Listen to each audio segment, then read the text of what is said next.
할렐루야. 옆에 계신 분에게 십자가를 지고 예수님을 따라갑시다, 이렇게 인사 한번 하겠습니다. 사도 바울이 로마 감옥에 2번 갇혔습니다. 첫 번째 갇혔을 때 빌립보서를 썼어요. 그 외에도 5개 서신을 썼지만 빌립보서에 보면 1장 22절에 내가 당한 일, 복음의 진보가 된 줄을 너희가 알기를 원한다. 자기는 감옥에 갇혔지만 복음은 이 일로 말미암아 더 크게 확장되어져 가고 있다, 이렇게 얘기합니다.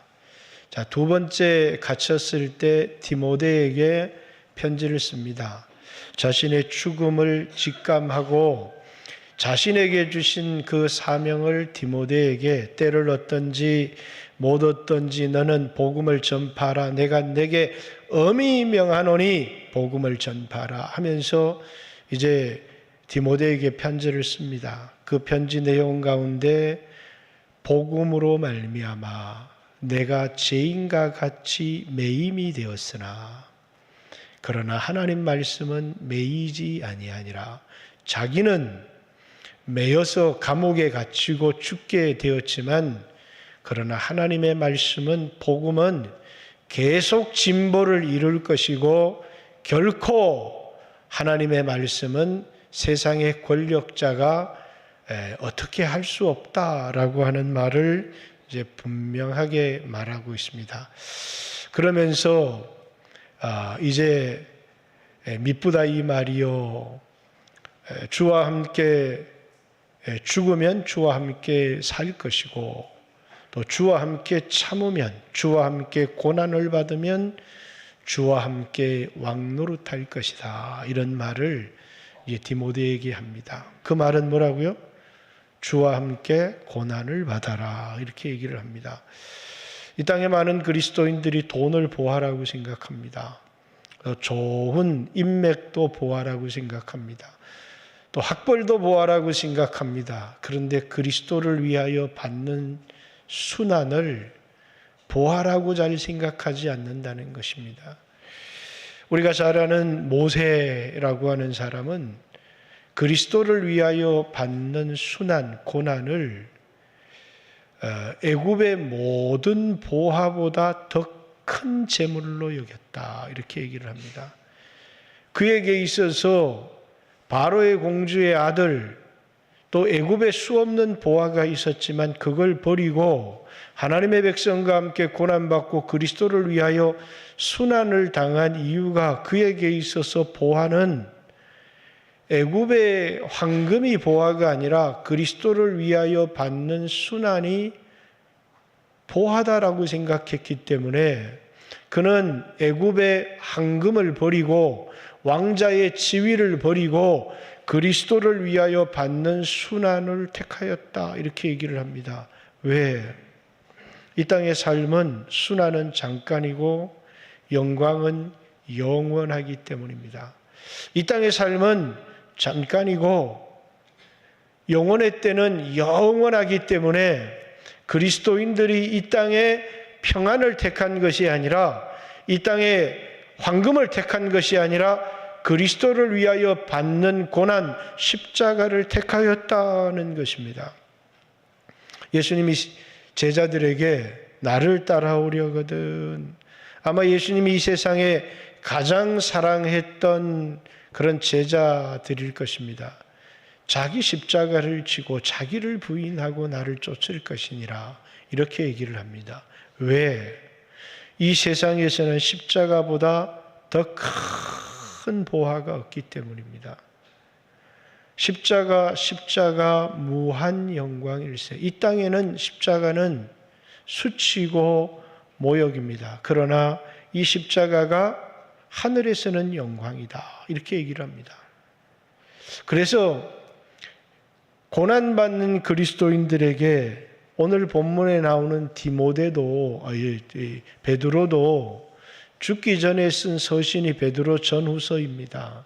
그 베드로전서 고난에 대한 편지를 쓰면서 그리스도인들이 이 부당한 고난, 좀 억울한 고난이죠. 억울한 고난을 받아도 하나님을 생각하고 참으면 아름답다. 그러나 죄가 있어 고난을 받는다면 누가 칭찬을 하겠느냐? 선을 행하다가, 복음을 전하다가 고난을 받게 되면 기뻐하고 즐거워하라고 얘기를 하고 있습니다. 왜냐하면 그것은 하늘에 영원한 상급이 있기 때문에 복음을 위한 고난, 자신의 죄 때문에, 자신의 연약함 때문에 당하는 고난은 칭찬이 있을 수 없지만은 그건 회개해야 되는 것이지만 복음 때문에 또 억울한 고난을 당할 때 하나님을 생각하고 참고 복음 때문에 고난을 받는 그 사람은 기뻐해라.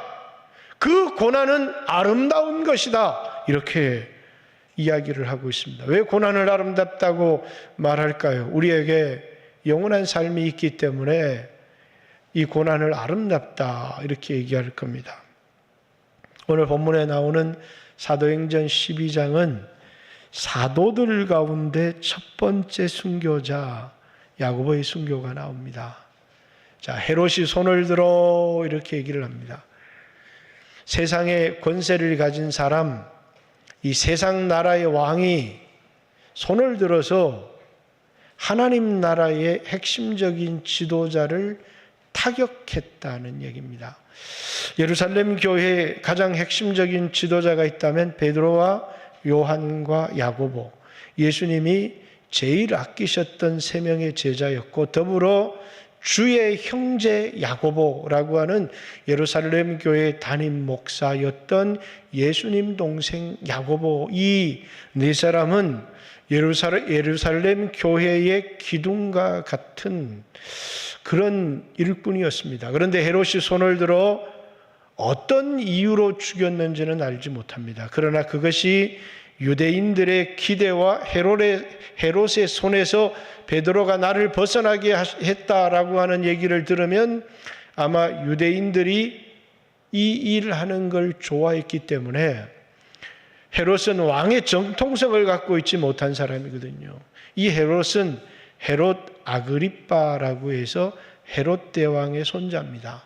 헤롯 대왕이 있었고 그 다음에 빌립 헤롯이 있고 빌립 안티바가 있었고 또 빌립 아그리빠 이 1세도 있었고 이렇게 분봉왕으로 나눠져 있다가 빌립 아그리빠 2세가 되었을 때 할아버지가 다스렸던 모든 영토를 로마로부터 그대로 물려받았습니다.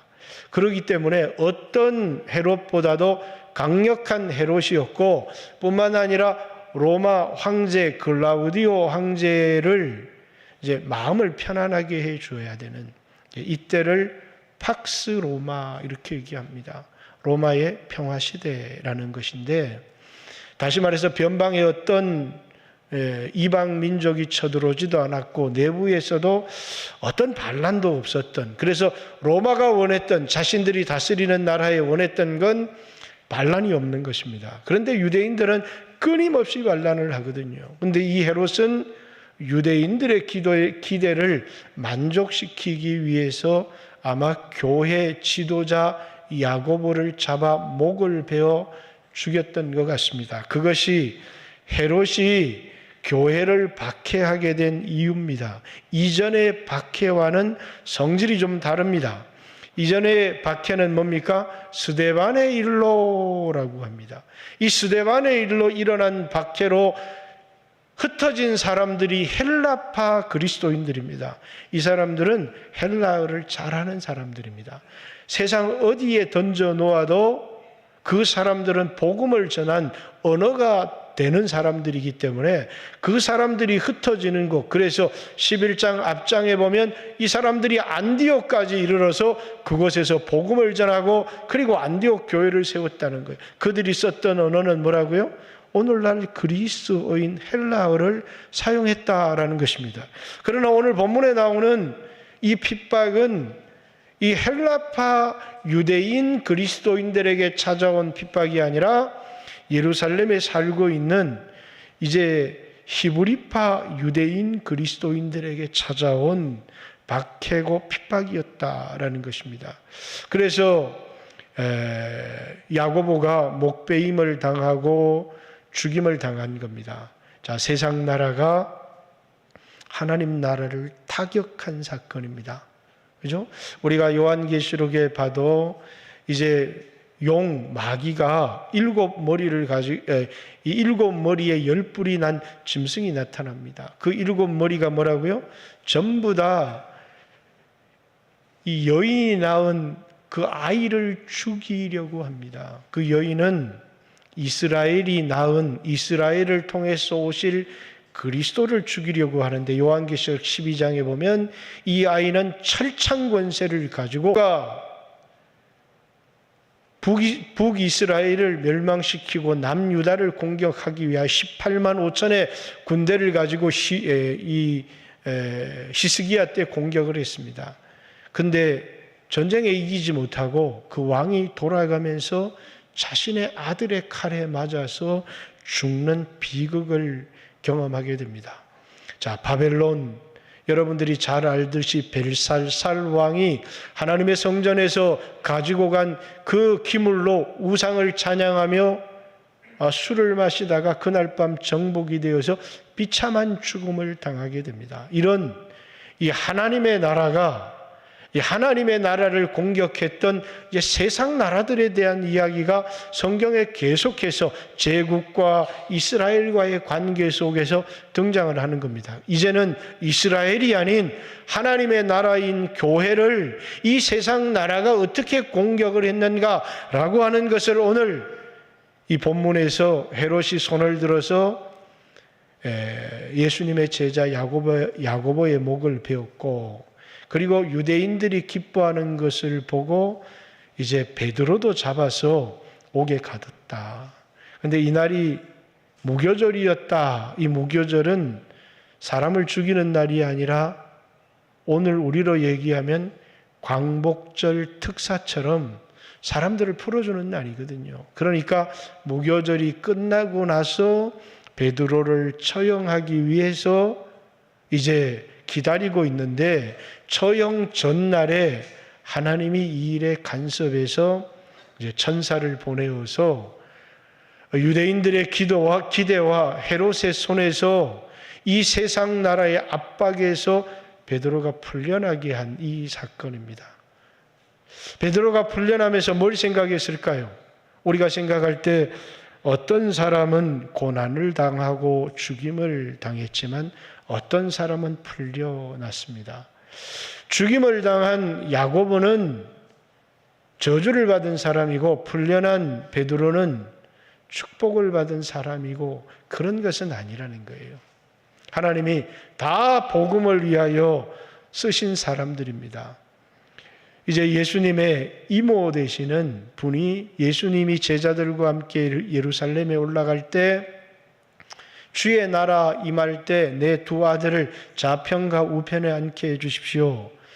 좌편과 우편에 앉는 것은 내가 정한 것이 아니라 아버지께서 이렇게 준비된 사람에게 줄 것인데, 그 사람은 나와 함께 내가 마시는 고난의 잔, 예수님이 말씀하시는 고난의 잔은 우리를 위하여 죽으시는 십자가입니다.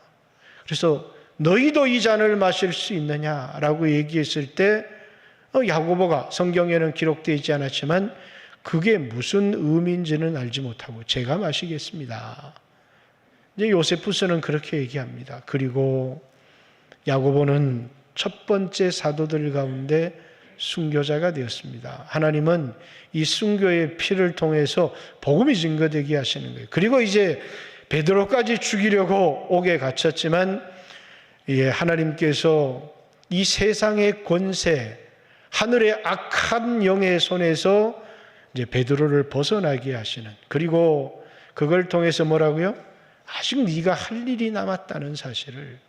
여러분, 우리 그리스도인들은 죽어도 주를 위하여 죽고 살아도 주를 위하여 살고 우리는 살아있으나 우리는 죽으나 우리는 그리스도의 것인데 이 땅에 오늘날 수없는 그리스도인들이 우리 인생의 주인을 잊어버리고 살아간다는 것입니다. 내가 누구인지, 내가 어떻게 살아야 되는지, 우리가 예수를 믿고 변한다는 것은 딴 것이 변하는 게 아닙니다. 가치관이 변하는 것이고 삶의 목적이 변하는 것 아닙니까? 그런데 오늘 우리는 삶의 목적을 잃어버린 사람들처럼 자기중심적인 삶을 살아가고 있다는 거예요. 너무나 짧은 이 땅의 삶에 우리 인생을 올인하고 있다는 것입니다. 우리는 야고보가 일찍 죽었기 때문에 저주를 받은 사람이고 베드로는 길게 살았기 때문에 축복을 받은 사람이다. 그렇지 않다는 것입니다. 우리가 커바디스 도미네라고 하는 물론 소설이기도 합니다마는 로마로 향하는 예수님의 발자국이 성지순례에 가면 남아 있습니다. 베드로가 로마를 떠나서 네로 황제의 핍박때 도망을 갑니다. 그런데 주님이 로마를 향해서 오고 계시는 겁니다. 커바디스 도미네, 주여 어디로 가십니까? 나는 네가 버리는 로마에 가서 너를 대신해서 죽으려고 한다. 그래서 베드로가 돌이킵니다. 제가 가겠습니다. 그리고 이제 사람들이 못 박아서 베드로를 십자가에 못 박으려고 죽이려고 하는데 베드로가 말합니다. 예수님이 십자가에 못 박혀 죽었는데 내가 어떻게 주님처럼 십자가에 못 박혀 죽을 수 있느냐. 나는 거꾸로 매달아 죽여달라. 그래서 십자가에 거꾸로 못 박혀 죽임을 당하게 됩니다. 여러분, 길게 사는 사람은 축복이고 짧게 사는 사람은 저주받은 사람입니까? 그렇지 않습니다. 내가 살아있다는 것은 내가 해야 될 사명이 남았다는 것이고 나를 통해서 복음을 들어야 될 사람들이 있다는 것입니다. 우리가 몇 년을 또 우리가 얼마를 더 살아가면서 육체의 이 호강을 누리며 살아가는 것이 기독교의 목적이나 축복은 결코 아니다라는 사실입니다. 우리 육신의 때는 영혼의 때를 준비하기 위하여서 주님을 만나고 영원한 때를 준비하도록 우리에게 주신 때인데 오늘날 그리스도인들 얼마나 많은 사람들이 이 때를 육신을 위하여 살아가고 이 세상을 살아가며 살아간다는 거예요. 그렇기 때문에 뭐가 없어요? 야고보는 야고보의 십자가를 지고 죽었고 베드로는 베드로의 십자가를 지고 죽었는데 오늘 우리에게는 십자가가 없다는 것입니다. 그렇기 때문에 그리스도인들은 이 십자가를 피하는 사람들이 아닙니다. 사도 바울도 주와 죽으면 주와 함께 살 것입니다. 십자가 아닙니까? 주와 함께 참으면, 주와 함께 고난을 받으면 주와 함께 왕노릇하게 될 것입니다. 그래서 이 사도 바울은 복음 때문에 복음으로 말미암아 내가 죄인과 같이 매임이 되었으나 복음 때문에 당하는 고난을 뭐라고요? 기뻐했다는 거예요.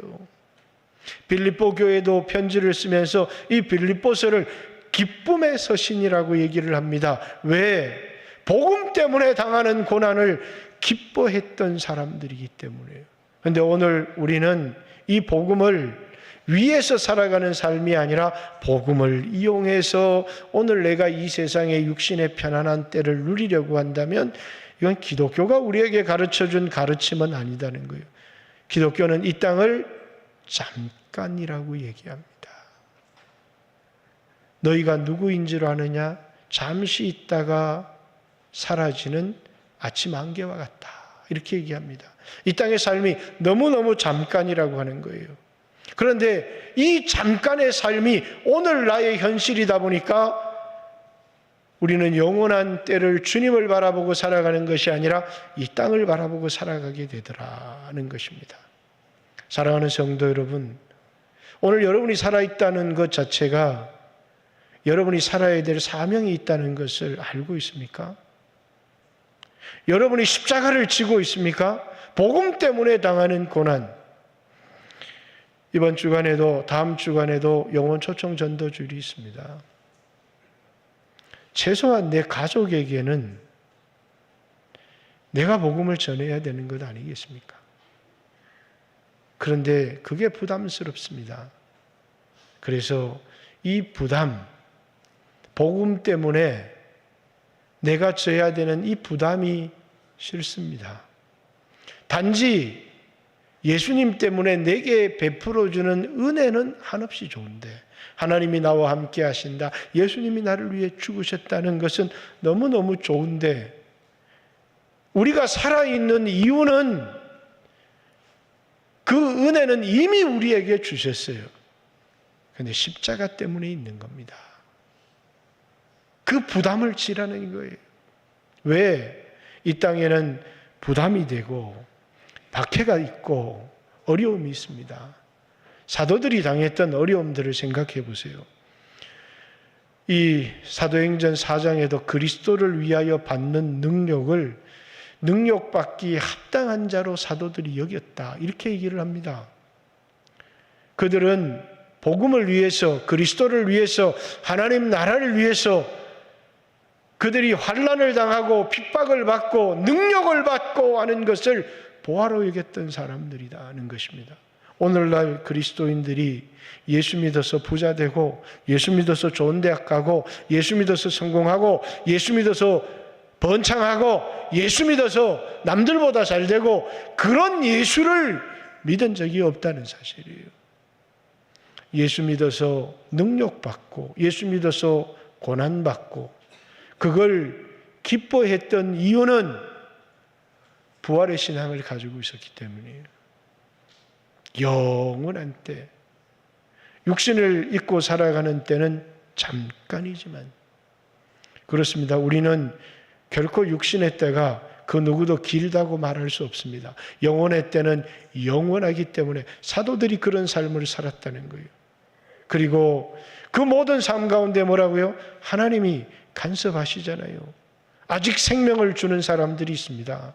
그는 그의 사명을 감당해야 되는 것입니다. 그리고 오늘 이 헤롯이라는 사람이 어떻게 되었는지를 이야기를 하고 있습니다. 헤롯 아그리파 2세입니다. 이 사람은 베드로를 놓친 이 파수꾼들을 죽이라고 하고, 그리고 이제 요세푸스의 역사서에 보면 글라우디오 황제의 생일날입니다. 이 생일날 홍포를 입고, 그리고 이제 글라우디오 황제 생일을 축하하기 위해서 로마에 있는 황제가 오지는 않잖아요. 그곳에서 일장 연설을 했습니다. 그런데 두로와 시돈, 이 사람들은 뭐냐면 이제 뱃사람들입니다. 이 배를 무역을 통해서 장사를 해서 먹고 살아가는 사람들인데, 그 사람들은 곡식을 어디서 사가야 되느냐면 이스라엘로부터 곡식을 사가야 되는데, 두로와 시돈 사람들과 헤롯 아그리파 사이에 불화가 있었던 것 같습니다. 그래서 이제 두로와 시돈 사람들이 식사를 사가기 위해서 정말 찬양해서 찬양하는 게 아닙니다. 그의 연설을 들으면서 신의 소리다, 이렇게. 자, 나는 신이라고 말한 적이 없습니다. 그런데 신의 손이다 그러니까 기분이 좋은 겁니다. 내가 신이라고 말한 적이 없지만, 그러나 나는 신이 아닙니다. 나는 당신들과 같은 사람입니다. 나는 경배를 받을 사람이 아닙니다. 이렇게 자기 자신을 신이 아니라고, 자기는 사람일 뿐이라고. 누가요? 베드로에게 고넬료가 엎드려 절을 합니다. 나는 당신과 같은 성령을 가진 사람입니다. 이게 자기 자세입니다. 그런데 칭송을 받으면서 자기가 신이라고 자기를 우상합니다. 신이 충이 먹어서 죽임을 당하게 됩니다. 위대한 신이 벌레의 죽임을 당했다라는 것은 하나님의 심판일 뿐만 아니라, 그냥 어떤 죽음을 얘기하는 이유가 왜 중요하냐면, 이 땅에 잠시 잠깐 영광을 누리고 신노릇했지만 그에게 주어질 영원한 형벌을 말하고 있는 것입니다.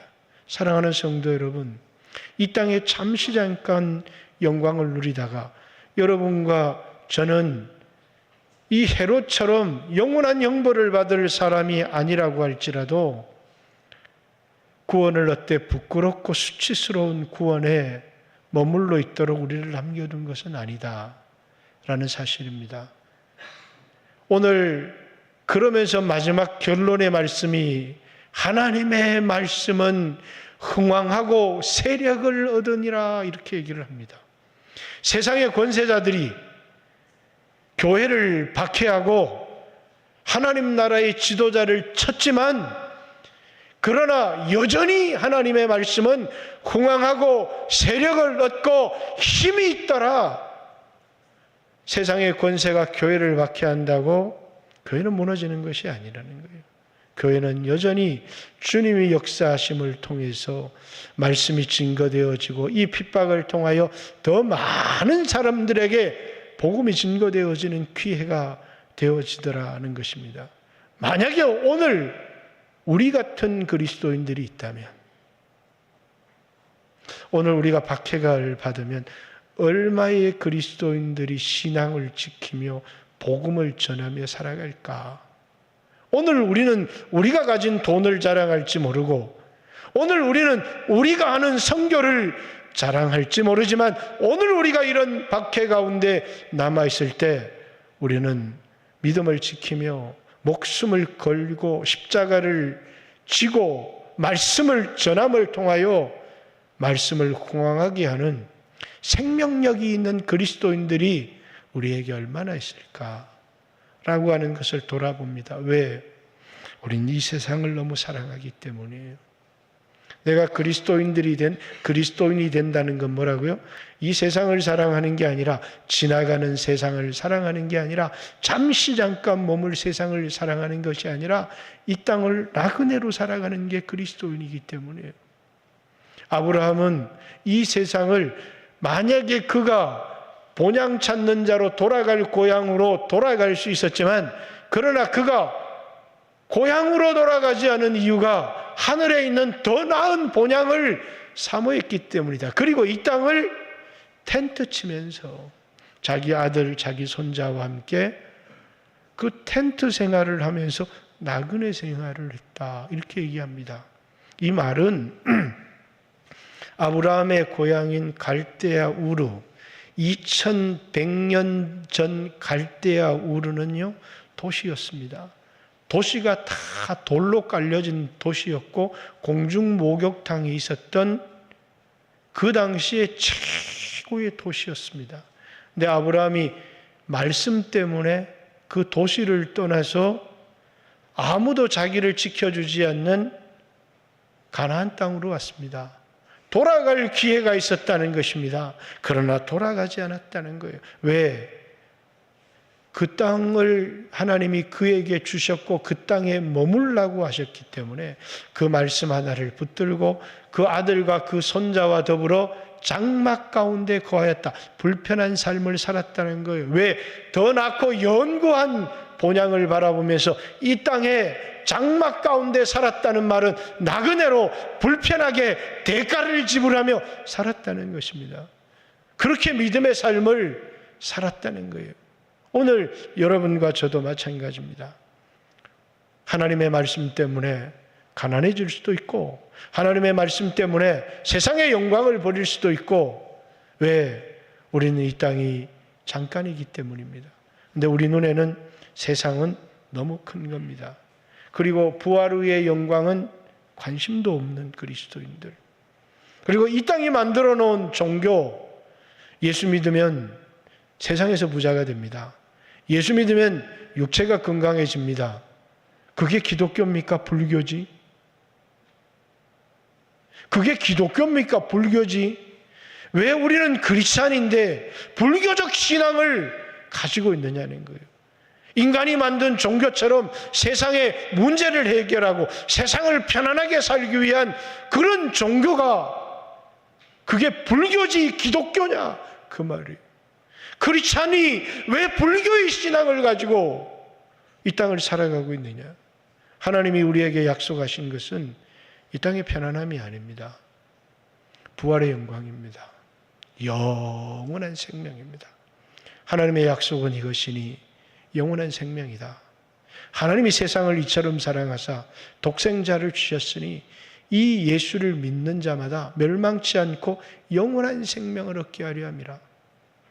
그런데 왜 우리는 우리가 만든 기독교를 믿느냐? 하나님이 우리에게 주신 계시를 믿는 게 아니고 우리의 평생의 시간들을 여러분 끊임없이 세상을 사랑하고 세상 일만 하다가 우리 인생을 마감하지 않고 오늘 내가 살아있는 그리스도인이라면 나에게 사명이 있다는 것, 주님 때문에 받아야 될 박해도 있고 능력도 있다는 것, 그 일을 당할 때 그것이 우리에게 하늘의 영원한 보화가 된다는 것, 죄를 짓고 욕심을 부리다가 남을 이용하려고 하다가 당하는 고난은 결코 그리스도께 칭찬을 받을 수 없지만 복음으로 말미암아 선한 일을 행하다가 때때로는 억울한 일을 당하지만 하나님을 생각하고 참음으로 당하는 그 고난은 아름답고 하늘의 영원한 상이 있다고. 이 땅에 흩어져 사는 그리스도인들에게 흩어져 살고 어렵게 살고 힘들게 살아가지만 죄 때문에 당하는 고난은 받지 말라고. 그러나 복음 때문에 당하는 그 고난은 기꺼이 당하라고. 마지막 죽음을 앞둔 베드로가 흩어진 나그네들에게, 그 나그네들은 누구입니까? 오늘 이 땅에 나그네로 살아가는 그리스도인들에게 얘기하는 겁니다. 잠시 잠깐 장막 가운데 살아가면서 오직 이 세상의 영광에 집중해서 살다가 한 푼 가져가지 못할 세상의 보화만 쌓아놓다가 주님 앞에 서는 사람들이 아니라 복음을 위해서, 그 복음을 전하기 위해서 기꺼이 희생과 대가를 지불하는, 주님을 따르기 위해서 십자가를 지는 사명을 다시 한번 붙들고 살아가면 그런 그리스도인들이 되어졌으면 좋겠고, 결국은 세상의 나라는 무너지지만 하나님의 나라는 영원하다는 것. 오늘 세상의 나라가 하나님의 나라를 공격했지만 이 하나님의 나라의 백성들이 고난을 당하고 어려움을 당하지만 결국 말씀은 흥황하고 세력을 얻고 힘이 있더라 하신 것처럼 오늘 하나님 나라 백성으로 살아가는 영광교회 모든 성도들이 되시기를 주님의 이름으로 축복합니다. 제가 이런 설교를 하면 가끔씩 그래요. 아이고 너무 어렵다.